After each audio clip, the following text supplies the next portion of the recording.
Do you wonder why businesses like yours seem to be super successful? And why are you then struggling? Why are you working so hard for scraps and feeling like you're a failure a lot of the time? Only yesterday, I read this on Threads. In the last 6 weeks, I've made £23 from my printmaking. It's not enough to realistically allow me to continue this journey, but I'm determined to fight this out until the end of the year and then see what happens.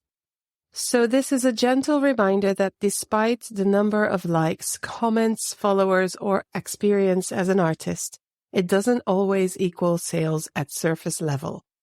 It might seem like I'm doing well, but there's a whole lot of anxiety and failure buried much deeper. Should you keep your creative business going while you're struggling? How can you resurface from a dip or worse? Hi, my name is SASKIA de Feiter, and this is Pattern Shift. Are you running a textile craft business or dreaming of starting one? Whether you are trying to make a living or something extra on the side, turning from crafter to business owner can be a steep learning curve. It doesn't have to be. With 16 years of experience in running small businesses in textile crafts and the drive to build a solid alternative to fast fashion, my mission is to provide you with no bullshit, actionable exercises and strategies in a language that makes sense to you, that you can implement right away so you can organize, build, and grow your business. So don't burn out before you get started. Build a solid base with the help of Pattern Shift podcast and the Jawohl community and its programs. So in this episode, we'll go through the feeling of failure you can get while you run your creative business. By the end of the show, hopefully you'll feel less alone in your struggles and feel inspired to find out what steps you can take to go forward with your business and feel more confidence around trying some strategies. But before we start, please don't forget to sign up for the Pattern Shift updates on email and the Jawohl Business Circle creative business tips and insights. You can do this via the show notes. Go ahead, do it now, and sign up while you're listening. It takes just a minute, and it is helpful to you and helpful to me. So now let's get into today's episode. I will not name the maker that shared the thread post that I just read. I don't want to make this too much about them. I will, however, link to their website in my show notes so you can discover their amazing work there. I've been considering an episode about Etsy and the challenges faced by small creative businesses trying to make a living. Recently, I've heard several people expressing frustration with Etsy and complaining and thinking about whether it would be better to have their own website. So I wanted to explore some ideas, and I put this message on Threads to ask for people's experiences. But then I saw this message from this struggling artist, and I was just struck by it. I felt compelled to do something, and it's basically the whole reason why I do this work in the first place. I'm not talking about Etsy today, but I do have this question open for another episode. I love to get voice memos, voice notes. You can do that on your phone and email them to me, or you can go to any of my show note pages and there's a button where you can leave a message. They will all end up with me and I will be able to talk about them, answer any of your questions and help you out. Alternatively, you can just send me an email with a written question, which is great as well. So any frustrations you might have, any questions you might have around having an Etsy website versus your own website, please get them to me so that I can make an episode about it. Thank you. So when this artist posted her message, it went viral. People started giving them advice on what to do. And I felt compelled to do the same thing, but I also know how frustrating it can be when you're feeling low and people around you are saying, you should do this, or maybe try this.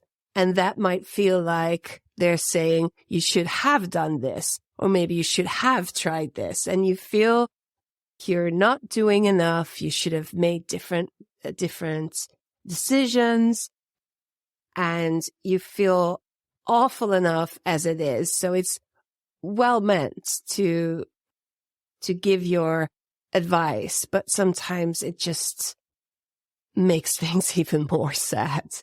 And so I decided not to react on the post, but make an episode, and hopefully that helps someone. So when you come off art school or any creative education, or you just start your business from zero, you probably didn't get taught business skills because that's not your thing. In fact, you're probably on the opposite end of things that interest you.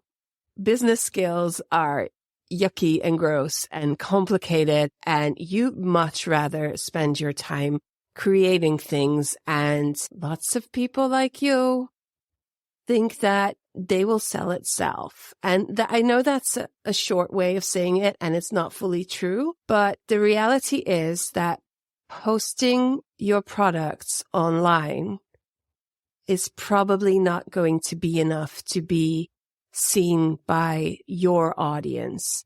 And there's some more things you can do to be visible and to sell your product. Selling is a craft in itself. And just looking at it from that angle, feeling more connected to the craft of selling, that could really help.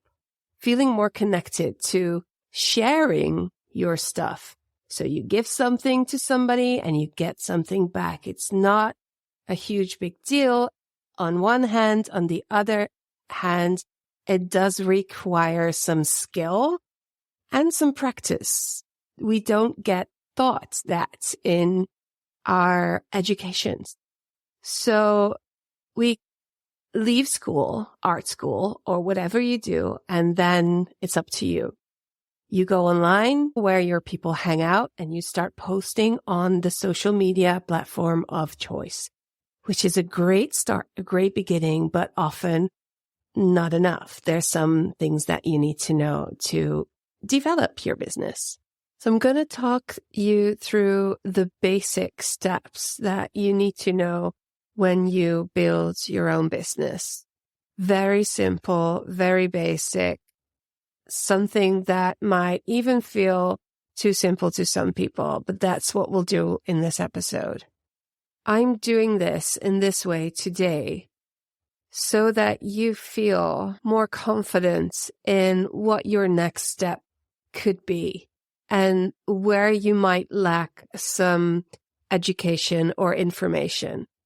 So hopefully when you listen to this episode, you will get some insights where you need to go next, what you can put some time and effort into next, things that you might not have thought of because you didn't get those basic steps before you started with your business. It is meant for anybody and everybody that is starting, have not yet started, or is feeling overwhelmed by how things are going, and they're wondering, what am I missing? What should I be doing?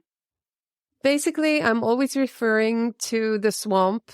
If you're in the swamp, what I'm doing with this episode is I'm grabbing a big branch and I'm holding it over you so that you have something to hold on to. That's what this episode is about. And I tend to get philosophical and wordy. That's just my style. So I actually had to put this extra bit of information in to make it more clear, because I get into it and then I forget to make clear what I'm talking about. So this is an extra edited part to make clear what we're doing today. So visibility is crucial, but the internet can feel quite overwhelming. Now, when I discovered this print artist through threads and through her post, her kind of cry for help. The story went on a little bit. They got visibility from this post. I went to their website, but only later in the process did I see that I couldn't buy from the Netherlands. And because I'm tenacious, say the least, I went to the FAQ section. I noticed that they, in fact, do not send to Europe, but the Etsy shop was able to send to Europe. So here we go. That's irony for you. I was investigating the negativity around Etsy, and I ended up buying from a struggling artist through their Etsy account rather than their website. Hey, this is interesting. We can learn from this. So coming back to the message they send, success means different things to different people. It's about finding out what works for you and your values. What success is for one person is not the same thing as it is for another person. How you can define your success for your small business, your small creative business, is the drive behind how you do your work. When is it a success? What do you need it to be? These are very important questions to ask yourself and to actually really write down and have some time to figure out what it is that you want to do with your business. Is it going to be your full income, part income? Is it going to help you to sustain your hobby? Are you making the money so that you can, in fact, keep practicing your hobby? Or is it something extra? So I read through the reactions to this post, and someone recommended a business book to this printmaker. But they replied that they couldn't afford it, and highlighting the financial challenges that they were experiencing and that many artists and crafters experience in running their business. In the last decade or so, people have become much more aware of struggling small businesses and how the uniqueness of small businesses is disappearing because of larger high street brands. And so there is definitely a large group of people that would rather buy from small businesses than from big brands. Me, myself, I really choose to support small businesses like this printmaker. This is why I offer ideas, inspiration, thoughts, and practical steps through my podcast. And originally, when I started to make this podcast, I hesitated to share the how to do things. I was just going to say and talk about what to do, and then have people pay for the how to do it. And I was afraid that I might end up losing potential clients because I was giving everything away for free. But seeing the struggles of the small creative businesses around me has really prompted me to be more transparent and share a little bit more of the knowledge that I have freely. This podcast is here so I can share with those that can't afford programs in a way that's slower, less personal, but it's still offering you things that can help you. And when you are ready to do deeper dives and do the actual work, because it does need accountability, I've seen, and it does need a little bit of a community to get you through some parts of it. When you're ready to do that, I'm here with my programs, so you can always move on from the podcast to do some deeper work. And in between, there is the community at a very low monthly cost where you can talk to other business owners and hang out with them and figure out things as a community, as a group, and you don't have to be alone and struggle alone.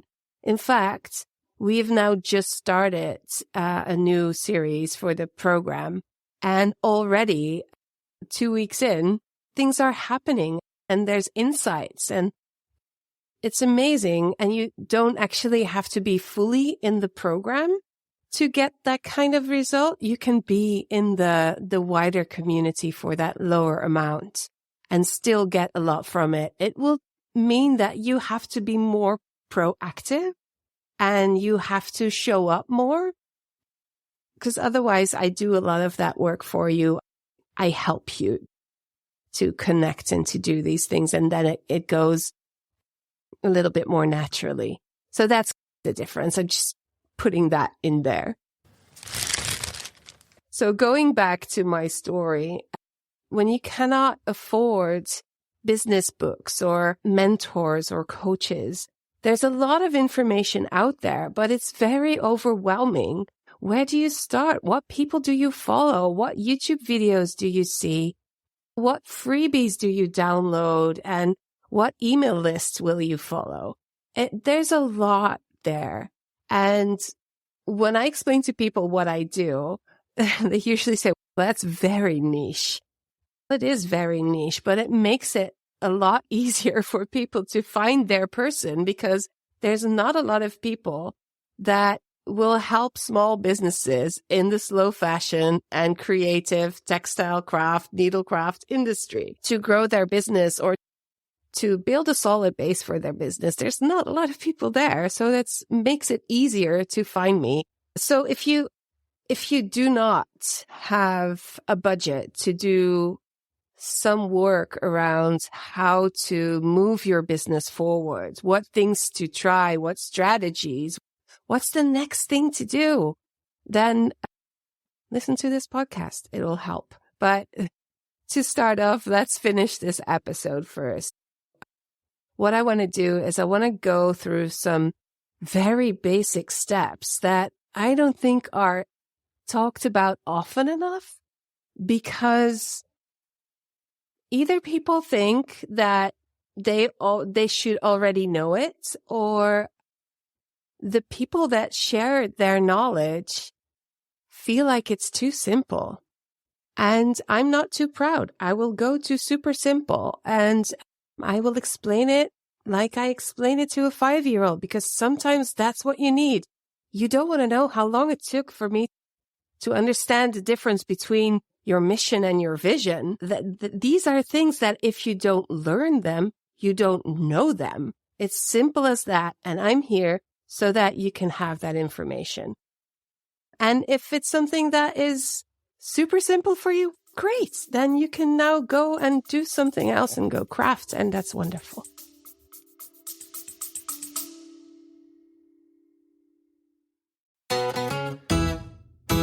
Hello, friends. I just want to say something to you quickly.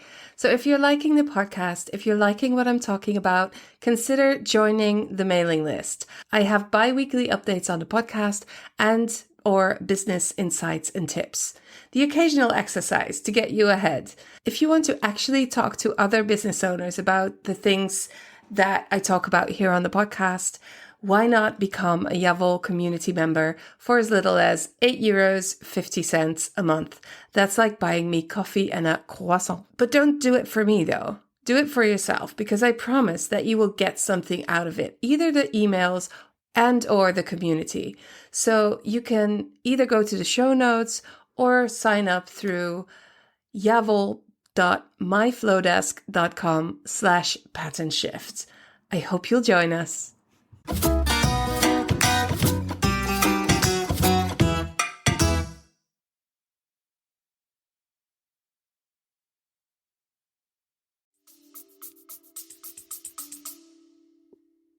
I had an idea that came up and then I lost it again,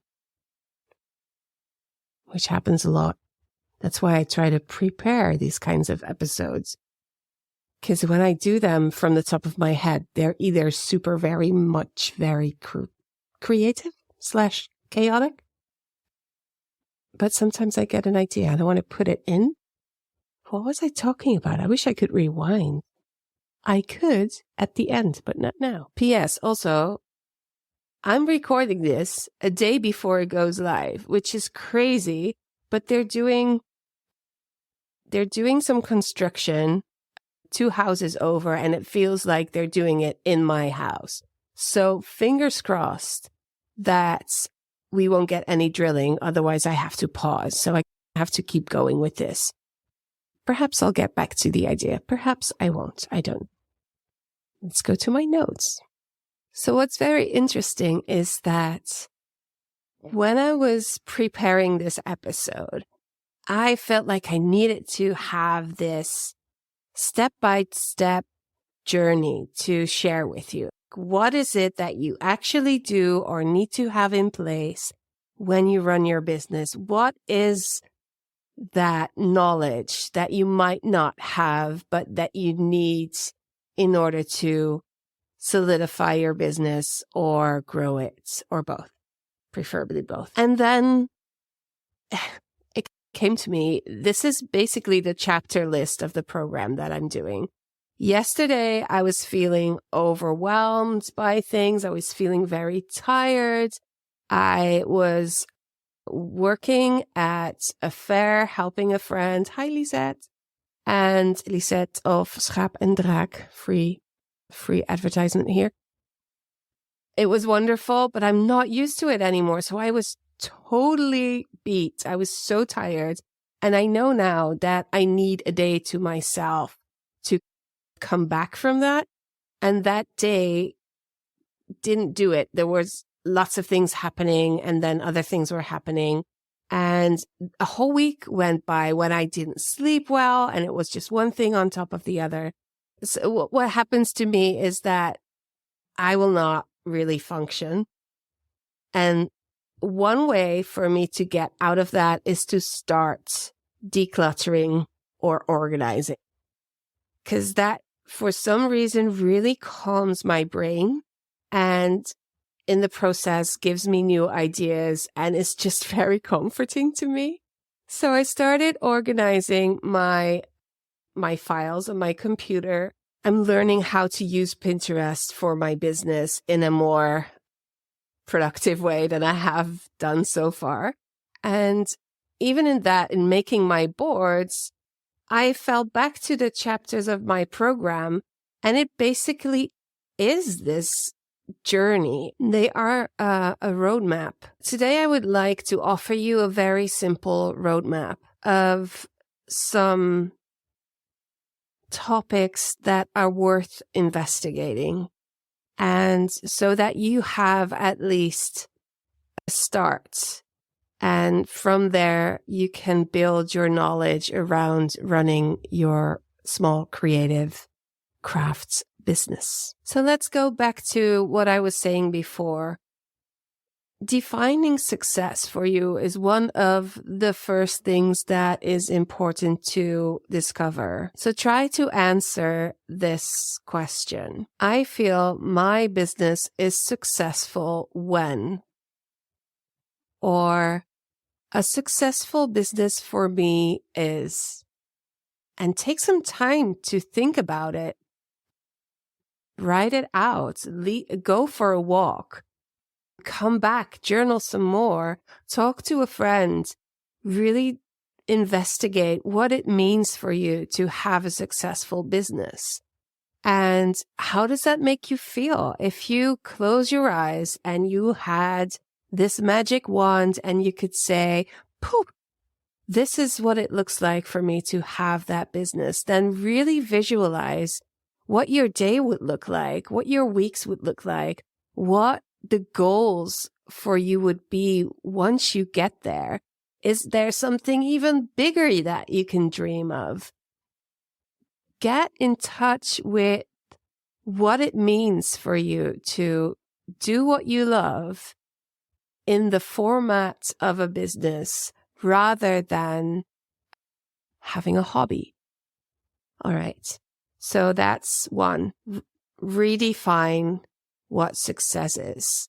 Figuring out what your goals are. Then, if you know what that looks like, then you can start to work back from that.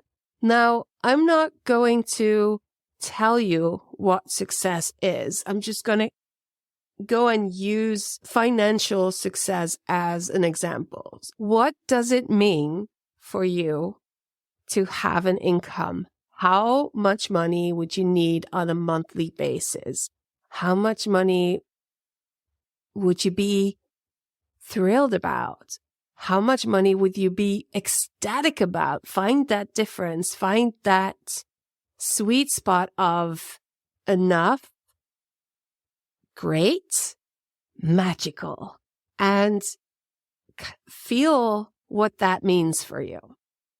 So when we go back to the enough, then we can start thinking really practically. So first, you do all this deep work about your needs, your values, what's success, what are your goals, all that kind of work goes deep and is about you as a person and what makes you content to ecstatic or happy. I think happy is a complicated word because sometimes we think that we always have to be happy all the time, which isn't realistic in my opinion.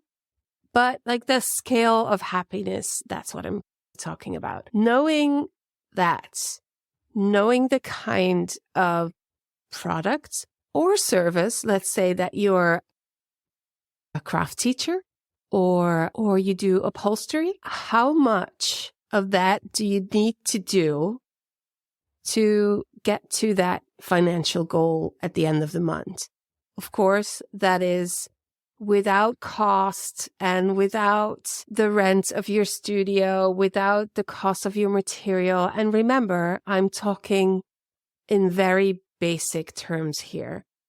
So you might be going, duh, and that is okay. I'm still going to go ahead with this because some people dream of doing this work and they don't know about this stuff yet. So I'm going to stay on this kind of level today. But if I would take a beginner's lesson in knitting, I would most certainly learn new things. So I would say just stay here and perhaps you'll pick something up that you didn't know. You never know. So then figure out what the costs are of making your thing, offering your thing, and know what is left for you as a profit. Now, this is quite detailed work, and it's sometimes so hard to know. So if you cannot do it really specifically because your business is now too big or you're unorganized or things are all over the place, go with your gut feelings so that you have something to work with. Just make it very practical. I have to sell at least 5 sweaters to be able to make a living per month.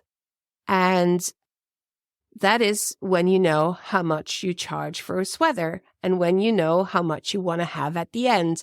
So there's different variables going on there. Variables.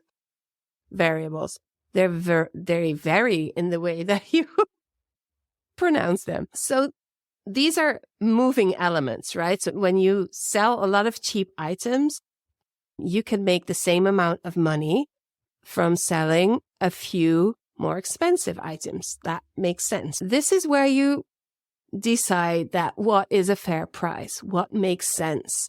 If you think about your pricing in terms of income, in terms of your goal, what would then the price be? And don't think about your clients. Don't think about your followers. You will probably say they'll never pay this amount of money. And that's okay. In this exercise, you just want to figure out what kind of work you realistically have to do to get that kind of an income. How much time will it cost? Can you really put in that amount of time? And that is also a little bit of the work around your boundaries, your values. How much time can you realistically work? keeping yourself and your loved ones happy and healthy. This is so important. If you don't think about this, you will burn out. It will take a while, but in the end, if you work too much, it is not a sustainable situation. On the other hand, also realistically, sometimes you have to double down. Sometimes you have to really work hard for a while to get something done, to get something moving. That's okay. That's part of it, but it has to be a balance. So with these moving parts, how much time do I have? What is the cost of my products or multiple products? What is the amount of products I have to produce, or how many people do I have to teach at what hourly rate to be able to get this income? Then sit with that for a while. Does it feel completely undoable and overwhelming? Or do you think, oh, this sounds doable. It will take some time, but it sounds doable. And from that, you can make your decisions around, will I just burn all my bridges behind me and start doing this work right now with the expectation of having an income the next month, or gradually build it next to another job that you have?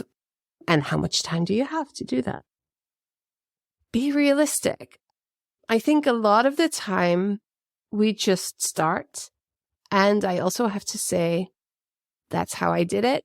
And that was my motto for a long time. And it still is. I'm very much a starter, trying things out as I go, but it depends on your situation. Do you need to get your income from somewhere else? Then going full on might not be the way to go. So you have to be honest to yourself. And that's one of the hardest things to do. All right. So we talked about some inner work and some practical calculations. Then the next thing that you do is when you decide, okay, this is something that seems like it's hard work, which is okay. It is going to be hard work. That's realistic, but it seems like I want to give it a go. Then think about how you are unique, how you are different. How is your product or your service different from the other people? Then if I use myself as an example, I am quite direct. I am Dutch, so it's half Dutch, half Belgian. So it's in my DNA to be direct. It's in my culture. But as a person, I'm also quite direct. I don't like to beat around the bush. I don't like small talk. I just like to tell it like it is. This is me, and this is typical about me. And one of my clients has once said something along the lines as, your gentle coercion brings me back every time and helps me to do the work. Yeah. So what I'm saying is, you will probably attract a certain group of people and maybe not another group of people, which is fine. That is how we diversify ourselves. Is that a word? Yeah. That is how we stand out, by being our unique selves, by showing up as ourselves. And this is what I did episodes on 3 episodes ago about your being yourself and showing up as yourself. So this is important. Figuring out how you are different from the rest, especially how is your product different from the rest. And then linking that to building a brand that communicates that. As I was saying before, I'm now doing some work around Pinterest, and I had the choice between working with 2 different teachers, coaches. And one of them was in the UK, one of them was in the US, one of them had a very bubbly, colorful, fun personality, and her website was very colorful and fun. The other one was much more like Instagram aesthetic, toned down colors, more basic outfits. She actually is like a known name and her program had a lower price.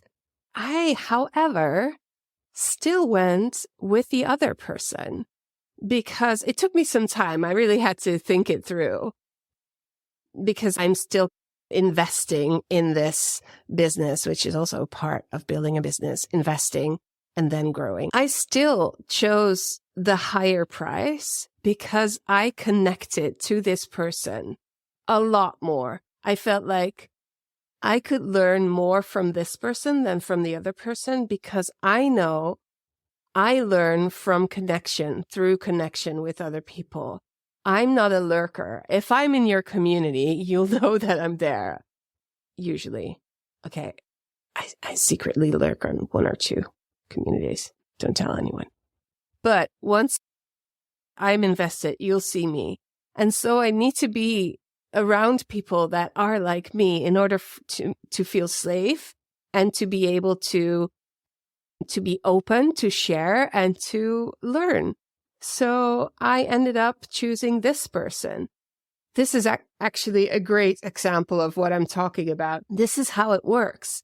You will connect to one person and you won't connect as much to the other person. This is how you stand out in the crowd.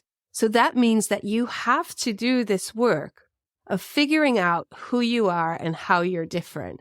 And it's not always easy, but it is essential. And what you should not do is just picking a vibe that you like online from one of the other businesses like yours and following and like basically copying them. That could be part of the process. It can be part of the process to collect different things that you love from different brands and then building that into your own thing. Building a brand that is visually and communicatively an extension of yourself is such an important part. And there's a bunch of work to do there, but just knowing this will help you to look at things differently and start collecting some things that you feel like this is truly me. I love this and I don't love this. I want to see behind the scenes things from other makers, but I don't want to show my work studio. Or figuring out who are you in your business and who's your business in the world. Okay. So that is all about branding. Then with that information, you have to build a presence. And if you're a local business, that's a little bit different than an online presence, but most businesses these days have an online presence, whether they're local business or not. If you're a hairdresser, a local hairdresser, you will probably also have an Instagram account or of some sorts. What I mean by establishing a solid online presence is the next thing that you do with the knowledge of who you are as a brand, making sure that all the elements of what makes your brand are visible wherever you have a presence, whether that is your email autograph, your social media bio, the pictures that you use for your online avatars. Don't forget that it is very important to recognize that social media is limited and that I cannot say it often enough. And to myself, I sound like a broken record, but there's a chance that you might not have heard me say it before. Recognize that social media is rented land and that when the Zuckerberg unit that you rent it from decides that it needs to be different, then there's nothing you can do. And for some people, that means years and years of building a brand can be evaporated in no time. Beware of that and use your time to build your solid brand on your own website and build your own email list. You should be in charge, not the moguls. So that's important. When you communicate authentically and transparently, be yourself. So that goes back to this whole idea of finding out who you are as a brand, as a person.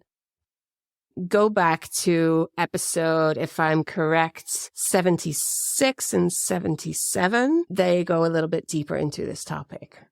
Another important step, and it might come before or during, and some of these steps are not consecutive.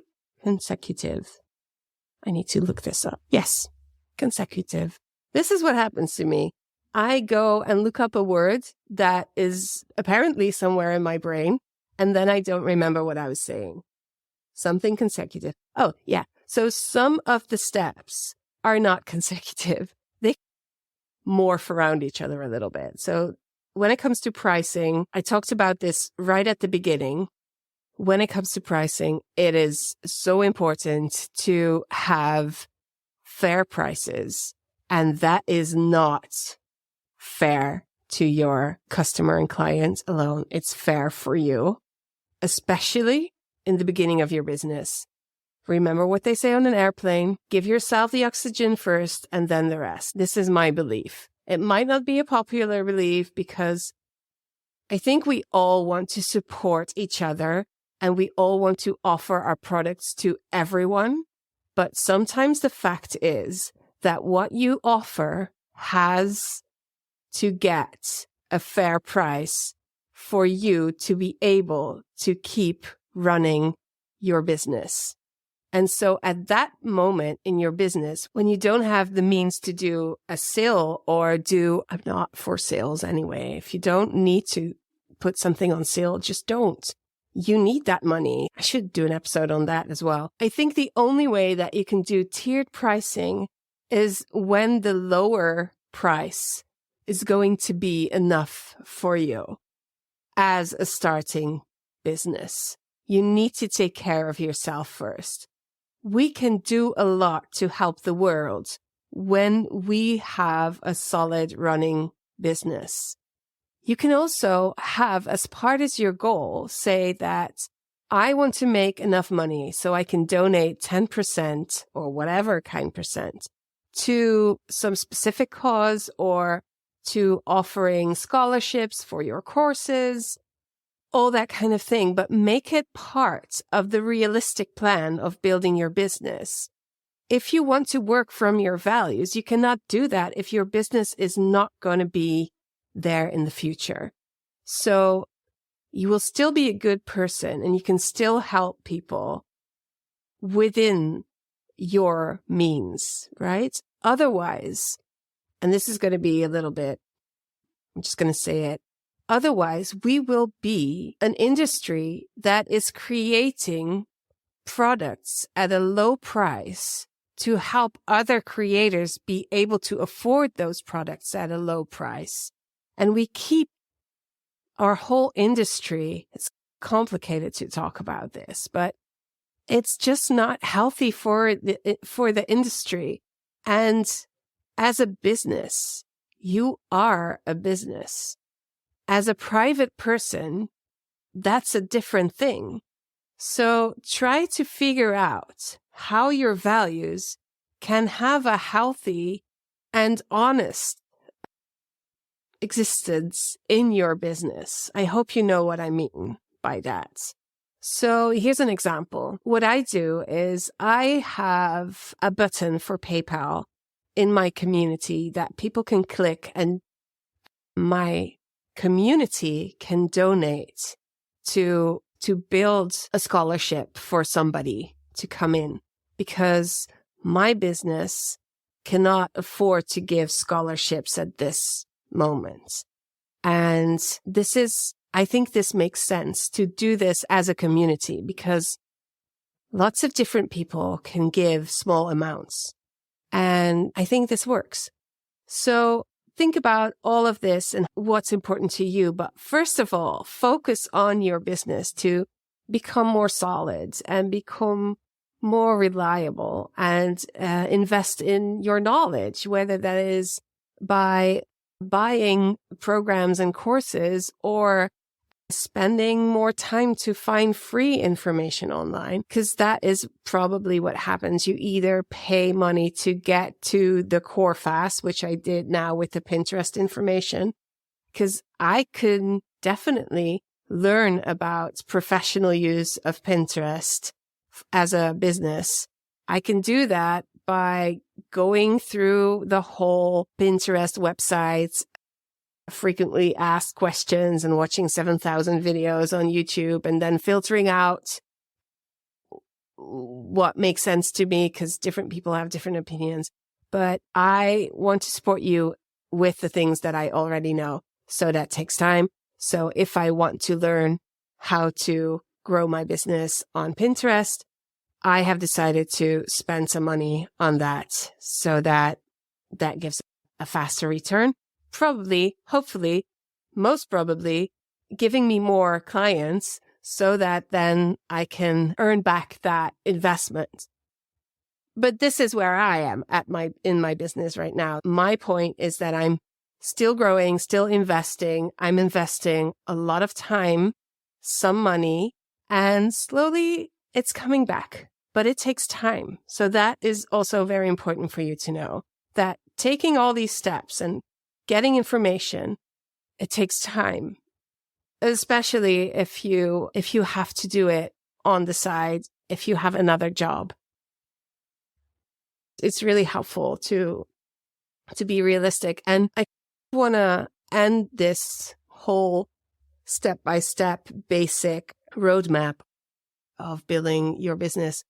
I want to end it with just this idea of that you're not alone. There's a lot of people like you that are struggling, that feel embarrassed to ask for help, that feel confused what to do next, where to start, you don't know what you don't know. You're just basically watching all the other businesses from the outside and copying what they're doing, which is a great way to start. But if you really want to stand out and find the people that love you and that love what you do, then there's some work there to be done. So hopefully I've been able to help you to at least get some steps clear in your head, some things that you didn't realize before that need work. And from there, you can hopefully find your way to get more information on that and do some more work on that. And with the help of deeper inner work and some practical information about the craft of selling, the craft of branding and marketing, and looking at it from a different viewpoint, just seeing it as offering what you can share with the world and crafting your business. Hopefully that helps. Thanks so much for listening. Get in touch with me.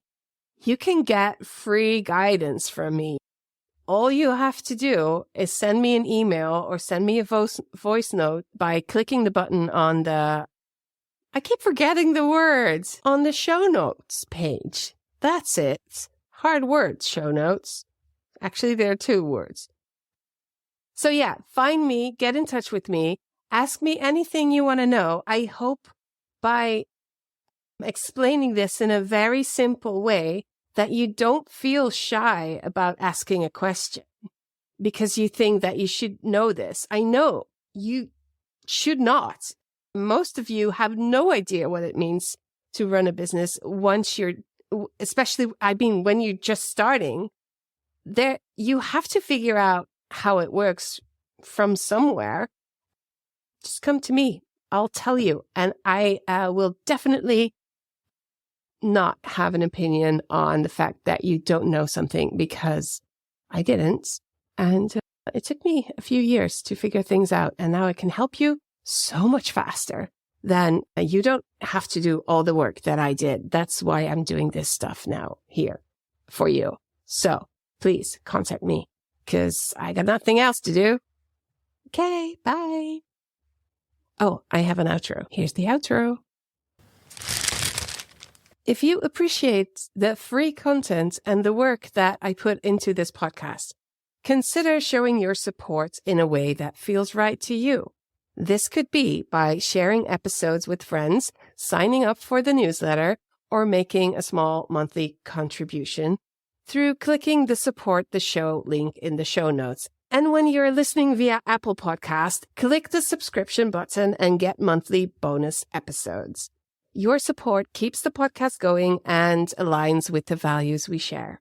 You'll find all the details in the show notes. Thank you so much for being a part of this movement. And remember, every stitch counts as we work together and create a pattern shift for you, your business, the crafters, and the fashion industry. Goodbye.